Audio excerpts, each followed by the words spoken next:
खुदारा माओं को मेरा ये पैगाम दें, उनसे कहें बच्चों को सच बोलना सिखाएं। वालिद से मेरी गुजारिश है बच्चों के सामने कोई बहाना न करें, उन्हें 1% भी ये ना पता चले कि आप झूठ बोल रहे, 1% भी कोई बहानाबाजी ना सिखाना उन्हें, वरना वो तुम्हारे साथ धोखा शुरू कर देंगे।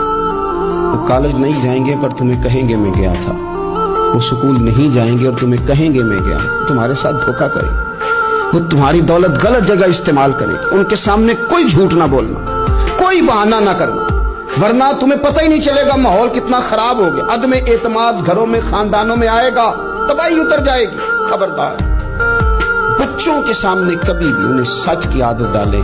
हजरत आयशा कहती है मैंने सैयदा फातिमा से बड़ा किसी को सच्चा, उसका नतीजा निकला ना कि इमाम हसन से बड़ा सच्चा कोई नहीं, इमाम हुसैन से बड़ा सच्चा कोई नहीं, सैयदा ज़ैनब से बड़ा सच्चा भी। फिर सच आगे